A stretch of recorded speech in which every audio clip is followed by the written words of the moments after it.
Hello friends, Shashi Agrawal economics and law classes के अंदर मैं आप सबका स्वागत करती हूँ। और आज का जो हमारा सब्जेक्ट है that is the micro economics, business economics, और जिसके अंदर जो हमारा फोकस रहेगा that we will be covering the theory of production, जिसको हम काफ़ी सारे पार्ट्स के अंदर स्टडी करेंगे। और आज इस वीडियो के अंदर जो हमारा फोकस रहेगा, हम पहले प्रोडक्शन का मतलब समझेंगे, फिर उसके बाद हम प्रोडक्शन फंक्शन का मतलब समझेंगे, फिर उसके बाद हम देखेंगे कि शॉर्ट रन प्रोडक्शन फंक्शन क्या होता है, लॉन्ग रन प्रोडक्शन फंक्शन क्या होता है, और इसी के अंदर ही क्या है कि शॉर्ट रन प्रोडक्शन फंक्शन के अंदर we will be doing a very significant question that is the law of variable proportion, और जिसके अंदर मैं आपको बताऊंगी कि एग्ज़ाम के अंदर अगर ये क्वेश्चन आ जाता है तो उसमें आपने किस तरह से इसको राइट डाउन करना है। और अगर आपको मेरा ये एफ़र्ट जो है सही लगता है तो इस वीडियो को लाइक कीजिए, शेयर कीजिए, और मेरे channel Shashi Agrawal economics and law classes को सब्सक्राइब कीजिए। और उसी तरह इसका जो इंग्लिश के अंदर जिन बच्चों का हिंदी जो है समझ में नहीं आता, तो उनके लिए इंग्लिश के अंदर इसका लेक्चर जो है मेरे सेकेंड चैनल शशि अग्रवाल के अंदर भी अवेलेबल होगा। तो सबसे पहले हम अंडरस्टैंड करते हैं कि प्रोडक्शन क्या है। देखो, प्रोडक्शन जो रॉ मटेरियल है उसको जब हम फिनिश गुड के अंदर कन्वर्ट करते हैं, जैसे टिम्बर है, टिम्बर की जब हम प्रोसेसिंग करते हैं तो that is converted into furniture, तो that is a production. Production is the process whereby inputs are transformed into output. देखो, जहाँ पे प्रोडक्शन एक ऐसी प्रक्रिया है जिसके अंदर क्या होता है कि जो हम इनपुट्स यूज़ करते हैं उसको हम फिनिश गुड्स के अंदर कन्वर्ट कर लेते हैं। जैसे लकड़ जो है उसको हमने उसका फर्नीचर बना लिया। तो economic unit that perform the production activity is known as the producer और द फर्म। जो व्यक्ति इन इनपुट्स को आउटपुट के अंदर कन्वर्ट करता है that is known as a producer और द फर्म। हर एक रैशनल प्रोड्यूसर, देखो रैशनैलिटी का मतलब होता है वाइज प्रोड्यूसर, क्योंकि हर एक प्रोड्यूसर जो है वो चाहता है कि जो वो मिनिमम कॉस्ट के ऊपर ज़्यादा प्रोड्यूस करे, ज़्यादा उसके प्रॉफिट्स मैक्सिमाइज हो जाएं। तो रैशनल का मतलब होता है कि वाइज जो कि लिमिटेड जो रिसोर्सेज हैं उससे अपनी जो आउटपुट है उसको मैक्सिमाइज करना चाहता है।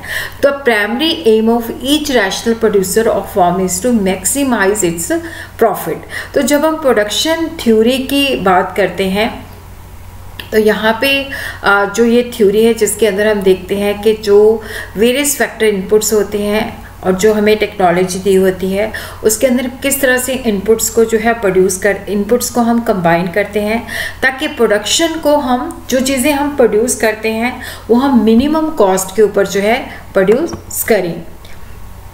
और उसी तरह प्रोडक्शन की डेफिनेशन क्या है? The theory of production consist of how the producer, given the state of technology, combines various inputs to produce a definite amount of output in economically and efficient manner। देखो, theory of production हमें बताती है कि जो producer है जिसके पास जो technology है वो फिक्स्ड है, जिसके अंदर वो देखता है कि ये हमारे पास टेक्नोलॉजी है, इसके अंदर हम किस तरह से इनपुट्स को जो है कंबाइन करें ताकि उससे हम एक definite amount of finish good जो है प्रोड्यूस कर सकें। और उसको इकोनॉमिकल एफिशिएंट मैनर का मतलब होता है कि रिसोर्सेज की कम से कम वेस्टेज, कम कॉस्ट पे हम उसको मैन्युफैक्चर कर सकें। और थ्योरी ऑफ प्रोडक्शन के अंदर हमारे लिए ये जानना बहुत ही ज़रूरी है, प्रोडक्शन फंक्शन को अंडरस्टैंड करना बहुत ही ज़रूरी है, लॉज ऑफ प्रोडक्शन या लॉज ऑफ रिटर्न को अंडरस्टैंड करना भी जो है हमारे लिए जो है ज़रूरी है, एसेंशियल है। प्रोडक्शन फंक्शन क्या है? देखो, प्रोडक्शन फंक्शन होता है इनपुट और आउटपुट के बीच में टेक्निकल रिलेशन को एक्सप्रेस करता है कि इतना हमने इनपुट चूज़ किया उससे इतना आउटपुट हमें प्रोड्यूस हुआ। That is the physical relation between the firms input of resources and it's output of goods and services पर यूनिट ऑफ टाइम। इनपुट जो है जैसे रॉ मटेरियल है, लेबर है, कैपिटल है, ऑर्गेनाइजेशन है, फ्यूल है, और जो चीज़ बनती है दैट इज़ आउटपुट। जब भी हम देखो कोई चीज़ हमारी ऑर्गेनाइजेशन, जैसे हमारा फर्नीचर का बिजनेस है तो वहाँ पे हम रॉ मटेरियल जो है टिम्बर यूज़ करते हैं, लेबर यूज़ करते हैं, कैपिटल, ऑर्गेनाइजेशन, और डेफिनेटली हम टूल्स भी यूज़ करते हैं जिससे हम क्या होता है कि हम अपने टिम्बर को फर्नीचर के अंदर कन्वर्ट करते हैं। तो जो प्रोड्यूस होता है, जो एंड रिजल्ट होता है, जिसको हम आउटपुट कहते हैं। आउटपुट जो होता है, क्योंकि डेफिनेटली वो इनपुट्स हमने यूज़ किए हैं, इसकी वजह से बना है, तो फंक्शनल रिलेशन, जो टेक्निकल रिलेशन है, that is known as input and output production function. और उसी तरह professor Watson has defined production means the transformation of input into output. Production function is the name for the relation between the physical inputs and the physical output of a form, कि कितना input use करके हम कितना output जो है produce कर रहे हैं। फिजिकल मीन्स कितनी quantity of inputs we are using and कितना क्वांटिटी हम उसका आउटपुट के रूप में ले रहे हैं। If a small organization produces 200 wooden chair per 8 hour shift, then production consists of the minimum quantity of wood, varnish, labor, time, machine time, electricity, time। तो डेफिनेटली यहाँ पे हम ये चीज़ें जो है प्रोड्यूस कर रहे हैं, ये चीज़ें जो हम यूज़ कर रहे हैं, और जिससे क्या है कि हम जो है फर्नीचर को प्रोड्यूस कर रहे हैं। और उसी तरह हम प्रोडक्शन फंक्शन को अंडरस्टैंड करते हैं। प्रोडक्शन फंक्शन जो है फिजिकल और technical relation between the input and output. जो P है that is the rate of the output of goods and services, और जो ABCD वगैरह है, these are the different factors of production per unit of given time के अंदर हम क्या डिफरेंट फैक्टर्स ऑफ प्रोडक्शन जो है यूज़ कर रहे हैं। तो वी कुड से कि प्रोडक्शन फंक्शन जो है that is the technical relation between the factors of production and their inputs and technique और अदर फैक्टर जो होते हैं। यहाँ पे हम देखते हैं कि जो इनपुट्स हैं और आउटपुट के बीच में उस टेक्निकल रिलेशन को हम मेयर करते हैं, और यहाँ पे हम टेक्निक्स को जो होता है कांस्टेंट मानते हैं। और उसी तरह हम देखते हैं कि जो प्रोडक्शन फंक्शन है it is of 2 types, short run production function and long run production function. सबसे पहले हम अंडरस्टैंड करते हैं कि शॉर्ट रन प्रोडक्शन फंक्शन क्या है। देखो, शॉर्ट रन वो पीरियड होता है जिसके अंदर क्या होता है कि हम अगर हमने प्रोडक्शन बढ़ानी है तो वहाँ पे हम जो फिक्स्ड फैक्टर्स होते हैं जिनको हम चेंज नहीं कर सकते, जैसे मान लो डिमांड बढ़ जाती है और हमारे पास जो मशीनरी है, क्योंकि रातों रात हम मशीनरी परचेज नहीं कर सकते, इस पर टाइम लगता है, तो मशीनरी जो है फिक्स्ड है। तो यहाँ पे अगर हमने प्रोडक्शन को इंक्रीज़ करना है तो हमें वेरिएबल जो फैक्टर्स होते हैं उनकी मात्रा को, जैसे लेबर है, रॉ मटेरियल की मात्रा है, उसको इंक्रीज़ करना पड़ेगा। In the short run it is possible to increase the quantity of one input while keeping the quantity of other inputs. Short run के अंदर क्या होता है कि वेरिएबल जो फैक्टर होता है उसकी क्वांटिटी को हम इंक्रीज़ कर सकते हैं जब दूसरे की फिक्स होती है। तो इसको हम लॉ ऑफ वेरिएबल प्रोपोर्शन भी कहते हैं, क्योंकि देखो शॉर्ट रन के अंदर क्या होता है कि जैसे फिक्स फैक्टर तो फिक्स रहता है। जैसे मान लो मेरे पास 1 हेक्टेयर लैंड है, तो अब उसके अंदर जो है मैंने ज़्यादा पैदावार करनी है, तो रातों रात तो मैं ज़मीन परचेज नहीं कर सकता, इट विल टेक टाइम। तो मैं उसी गिवन जो मेरे पास लैंड है उसके ऊपर पहले जैसे मैंने 1:1 1 लेबर इंक्रीज़ किया, फिर सेकेंड लेबर इंक्रीज़ किया, फिर 1:3 किया। तो यहाँ पे मेरा जो रेशियो है that is the fixed and variable factor that is changing. तो यहाँ पे क्योंकि फिक्स फैक्टर को तो मैं चेंज नहीं कर सकता, और यहाँ पे जो वेरिएबल फैक्टर मैंने चेंज किया है उससे जो मेरा उत्पादन के अंदर चेंजेस आती हैं उसको हम लॉ ऑफ वेरिएबल प्रोपोर्शन कहते हैं, क्योंकि यहाँ पे हम फिक्स्ड और वेरिएबल फैक्टर के बीच में जो रेशियो है वो चेंज करते हैं। A producer brings change in his production by changing only one factor of production. As a result there is a change in the proportion or combination of the factors। देखो पहले हम 1, क्योंकि land तो fixed है, 1:1 1:2 1:3, तो ये जो है ये लॉ ऑफ वेरिएबल प्रोपोर्शन है।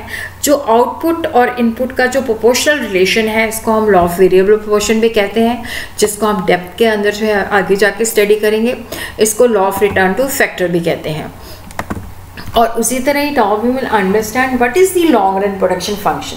देखो लॉन्ग रन के अंदर क्या होता है कि जो रेशो है, क्योंकि सारे फैक्टर जो होते हैं वेरिएबल्स होते हैं, तो जो रेशो बिटवीन द फैक्टर्स होते हैं वो फिक्स्ड होता है। जैसे हमने मान लो कि जो है लेबर और कैपिटल का हम यूज़ कर रहे हैं 1:2 के रेशो में, कैपिटल एंड लेबर का जो रेशो है जो है डैट इज़ 2:1। तो आगे भी जो हमने रेशो लेना है डैट विल बी बेसिकली 4:1 2। उसी तरह क्या है कि यहाँ पे जो हमारा रेशियो है 2:1 रहेगा। तो यहाँ पे जो है उस कांस्टेंट रेशियो के अंदर क्या होता है कि हम इनपुट्स का इस्तेमाल करते हैं, और यहाँ पे जो हमारे फैक्टर्स होते हैं कोई फिक्स नहीं होता, सारे वेरिएबल्स होते हैं। और यहाँ पे it is possible form to change all inputs up और down in accordance with it scale, जिसको हम रिटर्न टू स्केल कहते हैं। देखो जो शॉर्ट टर्म था उसके अंदर क्या था कि हम वेरिएबल फैक्टर को चेंज कर सकते हैं, लेकिन यहाँ पे सारे फैक्टर वेरिएबल्स हैं। तो when a producer changes all the factors of production in the same proportion, the proportional relation between the production and factors of production is known as a law of return to scale. In order to increase the output of a commodity, either the amount of the factors of production is to be increased or the technique of production has to be changed. तो यहाँ पे हम या तो factors को change करते हैं या टेक्निक को चेंज करते हैं। अगर टेक्निक कांस्टेंट है तो वॉल्यूम ऑफ प्रोडक्शन जो है वो डिपेंड करता है कि हमारे फैक्टर्स ऑफ इनपुट्स के अंदर हम क्या चेंजेस आ रहे हैं।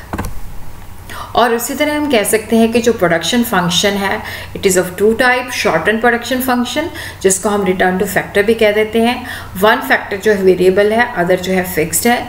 लॉन्ग रन के अंदर all are variable, no fixed factor.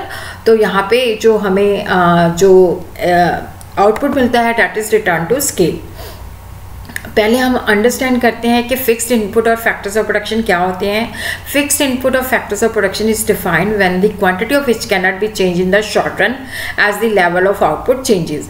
अब देखो जैसे रातों रात मैंने आपको बताया था कि प्लांट्स, इक्विपमेंट, बिल्डिंग्स, जैसे मान लो हमारा भी कैंपस है तो वहाँ पे अगर डिमांड बढ़ जाती है तो हमें जो गिवन रूम्स है उसी के अंदर ये क्या है कि उनको बढ़ाना पड़ेगा, क्योंकि रातों रात जो होते हैं कमरेज नहीं बन सकते, it takes time.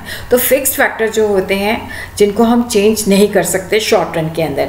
Variable input या फैक्टर्स ऑफ प्रोडक्शन वो फैक्टर्स ऑफ प्रोडक्शन होते हैं जिनकी क्वांटिटी को हम चेंज कर सकते हैं, जैसे रॉ मटेरियल है, लेबर सर्विसेज है, दैट कुड बी चेंज्ड। और उसी तरह देखो लॉज ऑफ रिटर्न है, लॉ ऑफ वेरिएबल पोर्शन, जिसके अंदर मैंने आपको बताया था कि फिक्स्ड और वेरिएबल फैक्टर के अंदर क्या है कि हम रेशियो जो है चेंज कर सकते हैं। फिक्स्ड फैक्टर तो फिक्स ही रहेगा, 1:1, 1:2, 1:3। यहाँ पे हम लेबर की क्वांटिटी को इंक्रीज कर रहे हैं। Law of return to scale के अंदर क्या होते हैं कि सारे फैक्टर जो होते हैं वेरिएबल होते हैं। तो यहाँ पे हम जो जैसे लैंड और लेबर है तो उसको हम जैसे 1:2 का रेशो ले रहे हैं तो डेफिनेटली हमारा वहाँ पे जो प्रोपोर्शन है जो फैक्टर्स के अंदर वो कांस्टेंट रहता है। बट वेरिएबल पोर्शन के अंदर क्या होता है कि प्रोपोर्शन चेंज हो जाता है। तो यहाँ पे आज हमारा जो यहाँ पे फोकस रहेगा that will be on the law of variable proportion. तो यहाँ पे हम लॉ ऑफ वेरिएबल प्रोपोर्शन को अंडरस्टैंड करने से पहले we will understand the concepts. Total product जो होता है, जो हमने जो है टोटल पैदावार होती है, it is the overall quantity of output that is a form produces.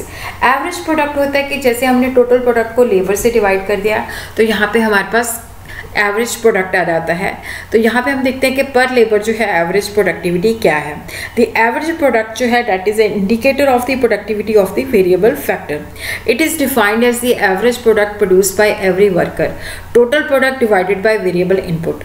It is the quantity of total output produced per unit of the variable out holding other inputs fixed. जैसे मान लो हमने 100 units manufacture किए हैं और हमारे पास 10 labour काम कर रही है तो 10 से डिवाइड कर दिया तो यहाँ पे हमारा जो एवरेज प्रोडक्टिविटी है 10 आ जाएगा पर लेबर।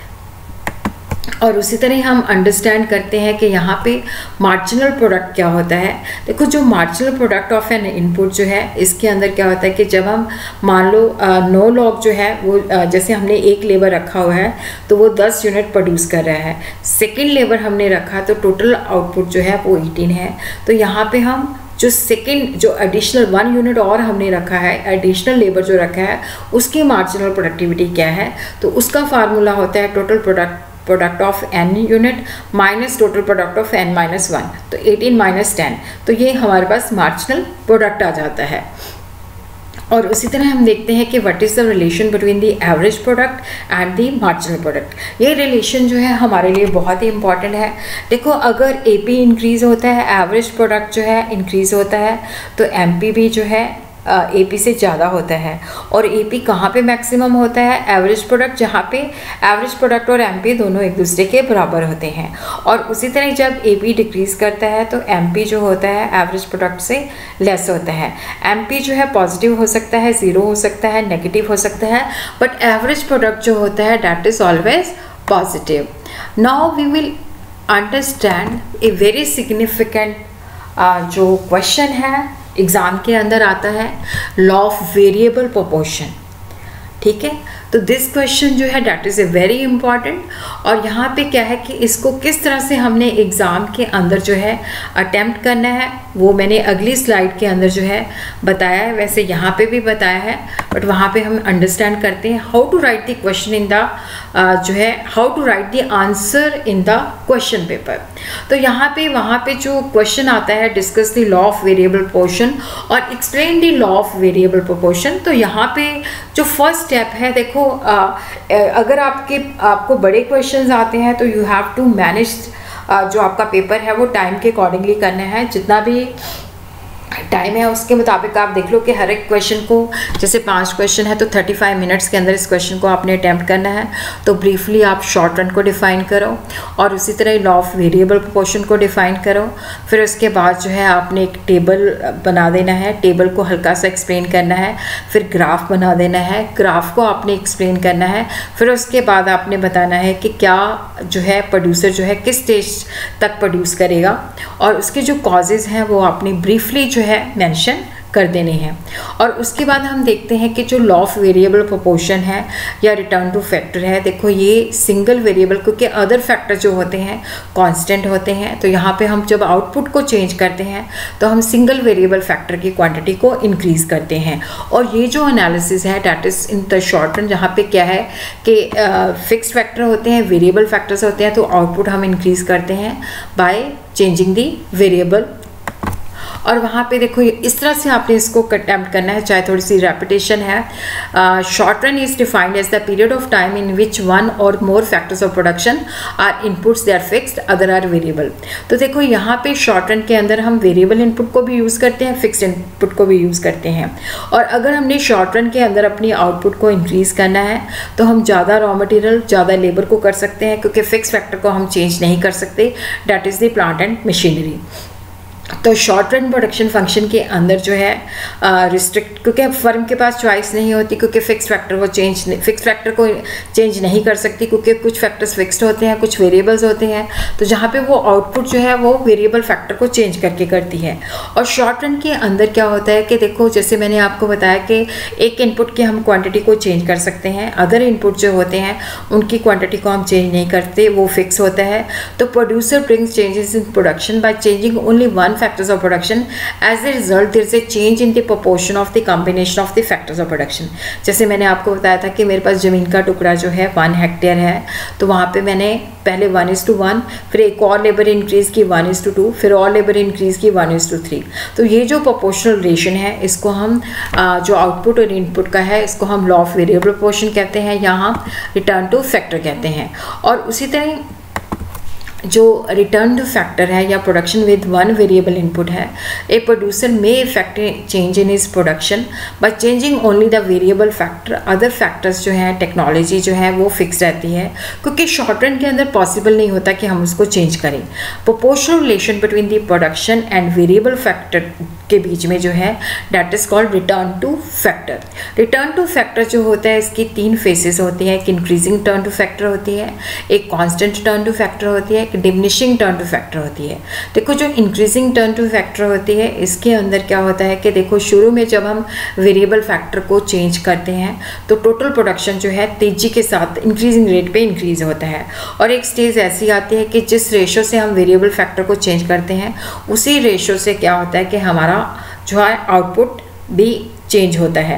डिमिनिशिंग टर्न होती है कि जब हम अपने वेरिएबल जिस रेशो से हम वेरिएबल फैक्टर को चेंज करते हैं उस रेशो से कम मात्रा के अंदर क्या होता है कि हमें जो टोटल प्रोडक्ट जो है वो घटती हुई दर पे जो है इंक्रीज होता है। अब लॉ ऑफ वेरिएबल प्रोपोर्शन जैसे मैंने आपको बताया कि ये शॉर्ट पीरियड के अंदर होता है, शॉर्ट पीरियड के अंदर फिक्स्ड फैक्टर होते हैं, वेरिएबल फैक्टर होते हैं। अगर हमने आउटपुट को बढ़ाना है तो वहाँ पे हमें वेरिएबल फैक्टर को चेंज करना पड़ता है। तो यहाँ पे जो प्रोपोर्शन है फिक्स्ड और वेरिएबल फैक्टर्स का वो चेंज होता है। तो लॉ ऑफ वेरिएबल प्रोपोर्शन जो है लॉ ये हमें बताता है quantity of a variable factor is increase by equal doses, कि जब हम वेरिएबल फैक्टर की क्वांटिटी को इक्वल डोजेज, जैसे पहले 1 लेबर थी, फिर 2, फिर 3, फिर 4, तो यहाँ पे हम 1 करके इंक्रीज कर रहे हैं। Keeping the quantity of other factors constant, जैसे लेबर और जो लैंड एंड लेबर का जो रेशियो है, क्योंकि लैंड तो फिक्स्ड है तो वहाँ पे लैंड को हमने फिक्स्ड रखा हुआ है। तो पहले टोटल प्रोडक्शन जो है इंक्रीज करता है मोर देन प्रोपोर्शनली, जिस रेशियो में हमने वेरिएबल फैक्टर को चेंज किया है उससे ज़्यादा दर पे हमें टोटल प्रोडक्शन इंक्रीज होती है। फिर इक्वल प्रोपोर्शनली हो जाती है। फिर क्या होता है कि जो टोटल प्रोडक्शन है वो घटती हुई दर पे क्या है कि इंक्रीज होता है। Now we will understand what is the definition of the law of variable proportion. The law of variable proportion states if the input of one resource is increased by equal increment per unit of time while the other input of other sources are held constant, total output will increase. But एक सीमा के बाद क्या होता है कि जो output है वो घटती हुई दर पे इंक्रीज होता है।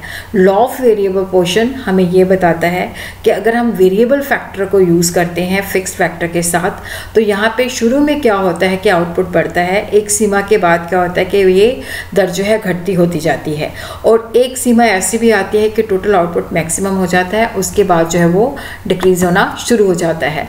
तो इसकी अजम्पशन क्या है, one of the factor is variable while other factors they are fixed. All units of the variable factor जो हैं, जैसे हम लेबर को रख रहे हैं, एक लेबर रखी, दूसरी लेबर रखी, तीसरी लेबर रखी, तो वो सारी एक जैसी क्वालिटी की है, होमोजीनियस है। लेवल ऑफ टेक्नोलॉजी और मेथड जो है वो कांस्टेंट है, वो फिक्स हैं। और ये यहाँ पे जो लॉ ऑफ वेरिएबल प्रोपोर्शन है that is applicable in the short term period. तो अब हम इसको टेबुलर जो है इसके अंदर अंडरस्टैंड करते हैं। देखो ये जो है हमारी, क्योंकि यहाँ पे जो लैंड है हमारे पास 1 हेक्टेयर है, वो फिक्स्ड है, उसको हम चेंज नहीं कर सकते। तो यहाँ पे हम लेबर की मात्रा को इंक्रीज़ कर रहे हैं। तो यहाँ पे क्या है कि देखो ये जो हिस्सा है ये फर्स्ट स्टेज है। फर्स्ट स्टेज के अंदर देखो भाई क्या होता है कि यहाँ पे देखो जो टोटल प्रोडक्ट है वो इंक्रीजिंग रेट पे इंक्रीज़ हो रहा है। और यहाँ पे हम देखते हैं कि जो मार्जिनल प्रोडक्ट है देखो 3 से 4, 4 से 5, और ये यहाँ पे इस लेवल पे ये मैक्सिमम हो जाता है, उसके बाद ये कम होना शुरू हो जाता है। और उसी तरह जो देखो एमपी जो है इंक्रीज़ हो रहा है, एवरेज प्रोडक्ट पे जो है इंक्रीज़ हो रहा है, बट ये घटती हुई दर से इंक्रीज़ हो रहा है। तो इसी वजह से क्या है कि एमपी ऊपर रहता है, एपी नीचे रहता है। और सेकेंड स्टेज के अंदर क्या होता है कि जो टोटल प्रोडक्ट है वो घटती हुई दर पे इंक्रीज़ होता है, और सेकेंड स्टेज तक पहुंचते पहुंचते क्या होता है कि वो मैक्सिमम लेवल तक पहुंच जाता है, और यहाँ पे मार्जिनल प्रोडक्ट घटना शुरू हो जाता है, और स्टेज के एंड में इट बिकम 0। एवरेज प्रोडक्ट भी जो है ये कम होनी शुरू हो जाती है। और थर्ड स्टेज के अंदर तो क्या होता है कि हमारा टोटल प्रोडक्ट जो है वो मतलब पहले से घट जाता है, और मार्जिनल प्रोडक्ट जो है नेगेटिव हो जाता है। एवरेज प्रोडक्ट जो है हमारा जो है कम हो जाता है। तो इसको हम इस तरह से एक्सप्लेन कर सकते हैं। First stage total product increases at increasing rate, MP और एपी जो है इंक्रीज करते हैं, मैक्सिमम सीमा तक पहुंचते हैं, उसके बाद कम होना शुरू हो जाते हैं, और जब एपी मैक्सिमम होता है तब ये एपी के बराबर होता है। और उसी तरह सेकेंड स्टेज के अंदर क्या होता है कि टीपी जो है टोटल प्रोडक्ट जो है डिक्रीजिंग रेट पे इंक्रीज होता है, और एंड ऑफ स्टेज के अंदर क्या है कि ये कांस्टेंट हो जाता है, और एपी और एमपी जो है वो डिक्रीज करते हैं। एंड ऑफ द जो सेकेंड स्टेज है यहाँ पे ये 0 हो जाता है। थर्ड स्टेज के अंदर जो टोटल प्रोडक्शन है ये भी कम होनी शुरू हो जाती है, और मार्जिनल प्रोडक्ट जो है ये नेगेटिव हो जाता है, और एवरेज प्रोडक्ट जो है वो भी कम होना शुरू हो जाता है। तो इसको हम इस तरह से ग्राफिकली जो है एक्सप्रेस कर सकते हैं। मैंने पहले भी आपको कहा था कि इकोनॉमिक्स के अंदर देखो क्या है कि जो यहाँ पे देखो नंबर ऑफ लेबर्स, और यहाँ पे हमने प्रोडक्ट लिया है, और ये जो है हमारा देखो यहाँ पे जो है इस तरह से ये जो है हमारा टोटल प्रोडक्ट है जो कि इस तरह से है, फिर उसके बाद कम होना शुरू हो जाता है। तो यहाँ पे ये मैक्सिमम पॉइंट तक पहुँचता है। और उसी तरह ही देखो ये हमारी फर्स्ट स्टेज है, ये हमारी जो है सेकंड स्टेज है, और ये हमारी जो है थर्ड स्टेज है, ठीक है। और उसी तरह यहाँ पे जो हमारा एमपी है वो पहले मैक्सिमम होता है, फिर उसके बाद ये यहाँ तक जो है नेगेटिव हो जाता है। और उसी तरह जो हमारा एवरेज प्रोडक्ट है वो भी देखो क्या होता है कि यहाँ पे उसके बाद जो है ये भी कम होना शुरू हो जाता है। तो इस तरह से जो है अपने डायग्राम को ड्रॉ कर लेना है। तो यहाँ पे हम देखते हैं कि ये जो है फर्स्ट स्टेज है, ये जो है सेकंड स्टेज है और इसके बाद थर्ड स्टेज होती है। और यहाँ पे हम देखते हैं कि जो फर्स्ट स्टेज का एंड है, कई बुक्स के अंदर क्या है कि बीच में जाके भी जो है एवरेज प्रोडक्ट और एमपी को जो है एक दूसरे के इक्वल दिखाया हुआ है। तो यहाँ पे फर्स्ट स्टेज के एंड में अंदर मैंने इसको एवरेज प्रोडक्ट और एमपी को एक दूसरे के इक्वल बताया हुआ है। तो इसको हम इस तरह से भी जो है एक्सप्लेन कर सकते हैं कि जो फर्स्ट स्टेज है यहाँ पे जो हमारा टोटल प्रोडक्ट है ये इंक्रीजेज एट इंक्रीजिंग रेट, और यहाँ पे जो मार्जिनल प्रोडक्ट है ये इनिशियली इंक्रीज़ करता है, मैक्सिमम 5 हो जाता है। जैसे हमने इसके अंदर देखा था, देखो पहले ये 5 हो जाता है, फिर उसके बाद देखो ये कम होना शुरू हो जाता है। ठीक है, ये देखो। और जो एवरेज प्रोडक्ट है देखो ये भी क्या है, इंक्रीज़ हो रहा है और ये मैक्सिमम हो जाता है, और जब ये मैक्सिमम होता है तो इसके बराबर हो जाता है। और जो हमारी सेकंड स्टेज है उसके अंदर जो टोटल प्रोडक्ट है वो घटती हुई दर पे क्या होता है, इंक्रीज़ होता है, और मार्जिनल प्रोडक्ट जो है वो ज़ीरो हो जाता है और एवरेज प्रोडक्ट भी कम होना शुरू हो जाता है। थर्ड स्टेज के अंदर क्या है कि ये नेगेटिव हो जाता है और जो AP है वो भी कम होना शुरू हो जाता है। तो इस तरह से हमने इसको एक्सप्लेन कर सकते हैं। और उसी तरह क्या है कि देखो यहाँ पे जो एक रैशनल प्रोड्यूसर है वो कहाँ तक प्रोड्यूस करेगा, डेफिनेटली देखो वो थर्ड स्टेज के अंदर नहीं जाएगा, क्योंकि थर्ड स्टेज के अंदर तो उसको नुकसान ही है, टोटल प्रोडक्ट कम होना शुरू हो जाता है, एवरेज प्रोडक्टिविटी भी कम हो जाती है, मार्जिनल प्रोडक्ट जो है नेगेटिव हो जाता है। तो rational producer will produce up to second stage, it will never produce in the third stage. Stage of rational decision. In order to achieve the maximum profits, the rational decision of the purely competitive firm will be to operate in the second stage. Firm will operate neither in stage 1 nor in stage 3rd. Actual volume of production जो है stage 2 के अंदर depend करता है prices of input and output. Now we will understand what are the causes. देखो जो शुरू में क्या होता है कि जब हम वेरिएबल फैक्टर को चेंज करते हैं तो टीपी जो है टोटल प्रोडक्ट जो है तेज़ी के साथ इंक्रीज़ होता है, क्योंकि वहाँ पे क्या होता है कि जो फैक्टर्स होते हैं, फिक्स फैक्टर्स होते हैं, उनका हमने ऑप्टिमम यूटिलाइजेशन नहीं किया होता, तो जिसकी वजह से क्या होता है कि फैक्टर को हम छोटे छोटे पार्ट्स में नहीं ले सकते। तो जो फिक्स फैक्टर है उसकी ऑप्टिमम यूटिलाइजेशन होती है। जब एक सीमा तक क्या होता है कि उसकी ऑप्टिमम यूटिलाइजेशन होती है, तो उसके बाद जब हम लेबर को इंक्रीज़ करते हैं तो वो हमें जो है नेगेटिव रिटर्न देने लग जाता है। और उसी तरह क्या है कि डिवीज़न ऑफ लेबर भी जो है, क्योंकि एक सीमा तक हम कर सकते हैं, तो उससे जब हम ज़्यादा, क्योंकि यहाँ पे हम फिक्स फैक्टर को तो चेंज नहीं कर रहे, हम वेरिएबल फैक्टर को चेंज कर रहे हैं, तो जब हम बेसिकली जब हम एक सीमा तक डिवीज़न ऑफ लेबर कर सकते हैं उसके बाद नहीं कर सकते। और ये जो लेबर और जो फिक्स फैक्टर है एक दूसरे के इम्परफेक्ट सब्स्टिट्यूट होते हैं। तो शुरू में फैक्टर रेशो जब हम चेंज करते हैं तो उस फिक्स फैक्टर की ऑप्टिमम यूटिलाइजेशन होती है और उसके बाद वो हमें क्या है कि नेगेटिव रिटर्न देने लग जाता है। और उसी तरह क्या है कि इस लॉ को हम पोस्टपोन कर सकते हैं, टेक्नोलॉजी को इम्प्रूव कर सकते हैं, और अगर फैक्टर्स ऑफ प्रोडक्शन जो है वो परफेक्टली एक दूसरे के सब्स्टिट्यूट हों। और उसी तरह ये जो लॉ है ये यूनिवर्सल एप्लीकेशन, इसकी जो लॉ की जो एप्लीकेशन है दैट हैज़ यूनिवर्सल एप्लीकेशन, ये हर फील्ड के अंदर जो है अप्लाई करता है। और उसी तरह क्या है कि thanks for watching, please like share and subscribe the Shashi Agrawal economics and law classes.